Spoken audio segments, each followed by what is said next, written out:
Hello everyone, Mason here. How are you doing? I'm fine, thanks for asking. If everyone's sitting comfortably, it's book review time. Hit the music.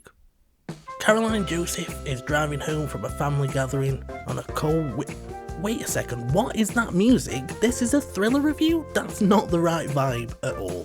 Give me something else. Caroline Joseph is driving home from a family gathering on a cold winter's night. Wait, what is that? That's even worse. Can you please take this seriously? Let's take it from the top. Let me hear it. That's better. Caroline Joseph is driving home from a family gathering on a cold winter's night with her young daughter, Natasha. She's not a confident driver, and navigating the winding country lanes of the Greater Manchester area is not something she particularly wants to do. A car obstructs the road. Somebody has had an accident. But as Caroline considers offering help, she receives a phone call that tells her she must not stop under any circumstances. Unsure what's happening, she panics. The car hits a patch of ice, overturning and killing her in the process. But when the police arrive on the scene, Natasha is nowhere to be found. 6 years later, Caroline's husband David has a new family, a wife and a son. And when Natasha returns to her family home, what should be a happy reunion turns into something much darker. Where has Natasha been for 6 years? Why does she seem unwilling to speak? And what trouble has she brought with her upon her return? Rachel Abbott's Stranger Child and its follow-up novella Nowhere Child tell the story of a family with secrets and explore what can happen when a child goes missing for 6 years. I don't know how Rachel Abbott does it. I've now read 5 of the 10 books in the DCI Tom Douglas series, and each time I pick one of them up, I think this will be the one that isn't as good, that I don't enjoy as much. I feel like it's inevitable. Surely I can't enjoy each one as much as I enjoyed the last, but somehow I always do. Abbott just seems to know what I like. She knows how to craft characters that I can connect with emotionally, whether it's positive or negative, whether I empathise with them or I hate them. She knows how to tell a gripping story that leaves me unable to stop reading. I've said it before and I'll say it again. Abbott's writing is like comfort food. It hits the spot, but I just can't get enough of it. The stories are easy to read, but the simplicity doesn't take away from the skill with which they're put together.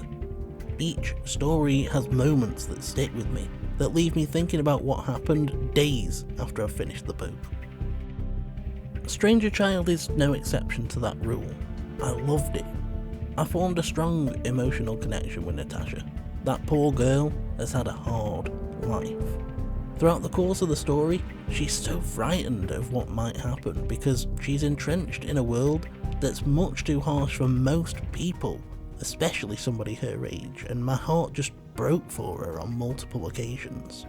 I really just wanted everything to work out for the best. Seeing the world through Natasha's eyes made me so sad that there are kids out there that are actually in her position.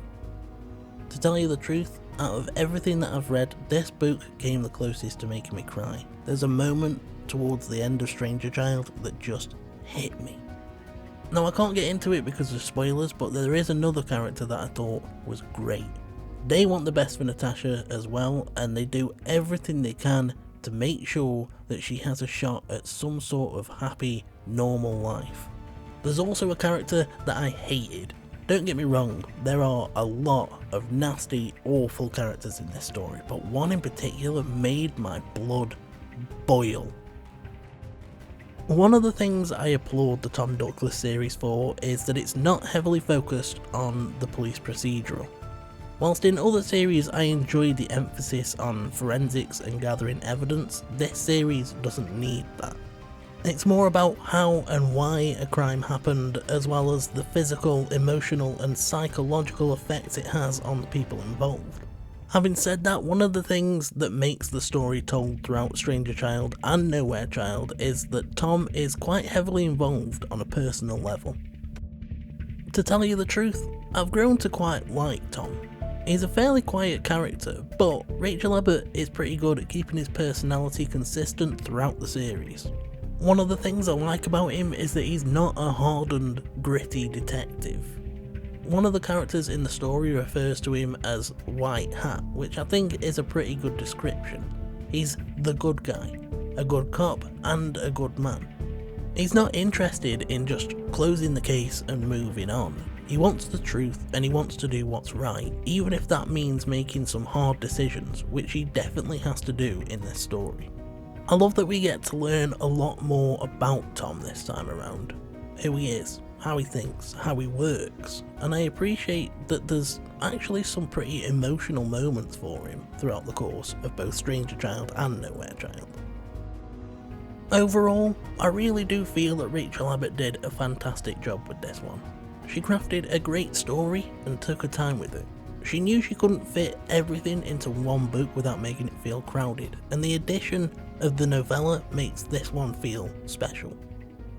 I did find this one easier to predict than other books in the series. However, I don't think this one was about the twists and the turns. It was about the emotional journey.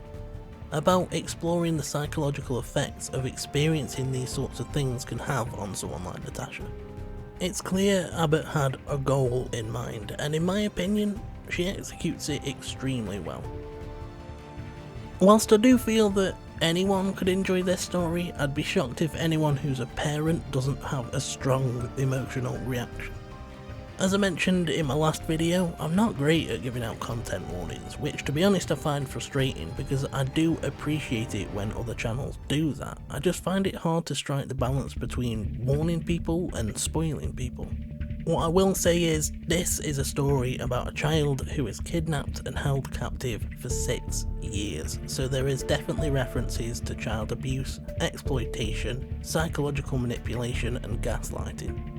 Having said that, I think it touches on some important topics that are often shoved to the side because they're too hard to think about. Whilst there is some potentially difficult subject matter, I think Rachel Abbott does a good job of exploring it without it feeling gratuitous. I gave this story 4.5 stars, and I definitely think that it deserves that rating. It always seems to be the case with these Rachel Abbott stories, but I can't think of one thing I didn't like. And whilst that might mean that my reviews are unbalanced, I can only be honest. It's a simple fact. I strongly recommend Stranger Child and Nowhere Child. One of the things I love about the Tom Douglas series is the Greater Manchester setting. It's refreshing to have a British series set outside of London, and because Manchester is a lot closer to where I live than London is, it's nice to have references to places I'm more familiar with. Therefore my question for today is this: what's your favourite and least favourite real world settings? If you've enjoyed this review, the like and subscribe buttons are just sitting there waiting to be pressed. Now press them, or else. Or else what? You don't want to find out, mate. If you want to get in touch, say hi and have a chat, you know where the comments section is, and the link to my Twitter is in the description. Thanks ever so much for spending time with me today, guys. Until next time, take care. For now I'm off, and you should have a good one.